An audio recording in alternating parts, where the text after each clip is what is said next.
चले, माँ बहू की भूमि चले, लेकिन वहां भी बड़ा आश्चर्य देखा। क्या?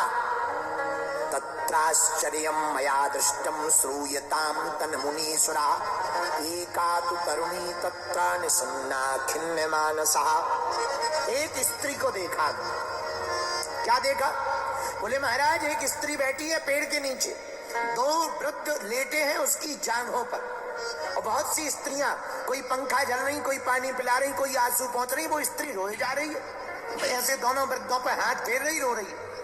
नारद जी बोले भैया हमें लगा कोई दुखियारी है, सोचा जरा पूछ लूं कौन है। नारद जी बोले भैया हम थोड़ा नजदीक तक गए पर वापस लौटने लगे। क्यों? सब स्त्रियां ही स्त्रियां, कोई पुरुष ही नहीं दिखाई पड़ रहा। सोचा कहीं हम जावे, कहीं वो कहने लगे हे बाबा हम स्त्रियों के बीच में तुम्हें क्या लेना देना, भाग यहाँ से, तो बुरा लगेगा। इसलिए नारद जी बोले भैया हम बीच से ही लौटने लगे, और जैसे ही लौटने लगे सोई वो स्त्री चिल्ला के बोली भो भो साधु क्षणम तिष्ठम मच्चिंतानमपि नाशय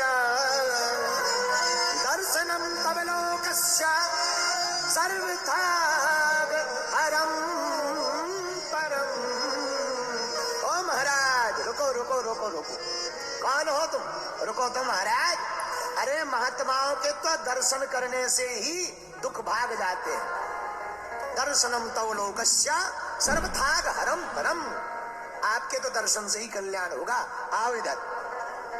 नारद जी ने जैसे ही उस स्त्री को देखा सोई मुस्कुराते हुए बोले देवी कौन हो तुम? अपना परिचय दो, पहले अपना नाम बताओ।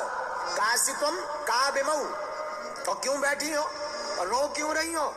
और तो ठीक है, नार्यः का पद्मलोचन, ये जो स्त्रियां अगल बगल खड़ी हुई हैं बड़ी पद्मलोचन वाली, बड़ी बड़ी नेत्र वाली, मानो पद्म की तरह, कमल की तरह इनकी मुखाकृति की तरह नेत्र हैं, ये स्त्रियां कौन हैं? और ये जो दुवृत्त तुम्हारी जंघों पर लेटे ये कौन है? परिचय बताओ। अब उस स्त्री ने अपना परिचय दिया, परिचय भी बड़ा प्यारा। अहम भक्ति ऋतौ ख्याता यमौ में तनयौ मतौ ज्ञान वैराग्य नामानौ काल योगेन जर्जरौ। महाराज हमारा नाम तो है भक्ति, ये जो दो लेटे हैं ना, एक का नाम ज्ञान है, एक का नाम वैराग्य है, बूढ़े जरूर है पर बेटा हमारे। नारद जी बोले बड़ी गजब हो गई, माँ जवान है बेटे बूढ़े हो गए, बड़ा उल्टा हो गया, ये हुआ कैसे? आंखों में आंसू भर के रोल पड़ी वो स्त्री। महाराज उत्पन्ना द्रवणे साहम वृद्धिम कर्नाटके गता।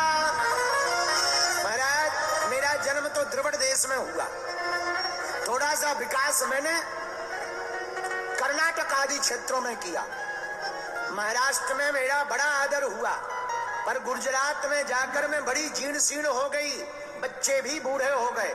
जब बच्चे बूढ़े हो गए, मैं बूढ़ी हो गई, तो भागी भागी वृंदावन आई, मैं तो ठीक हो गई पर बच्चे अभी भी बूढ़े हैं। यही टेंशन के कारण मैं रो रही। ये जो स्त्रियां हैं ये साधारण नहीं है, ये देवियां हैं, ये मुझे सांत्वना दे रही है, ढांढस। नारद जी बोले तू पागल है, वृंदावन में आकर के भी रो रही, चिंता मत कर, ये ठाकुर जी की भूमि है, कलयुग का एक प्रभाव है। क्या? यत् फलम नास्ति तपसा न योगेन समाधिना तत्फलम लभते सम्यक कलऊ के सब कीर्तना। जो फल आपको तप से नहीं मिलेगा, यज्ञ से नहीं मिलेगा, जप से नहीं मिलेगा, वो फल कलयुग में मात्र गोविंद के कीर्तन करने मात्र से प्राप्त हो जाएगा।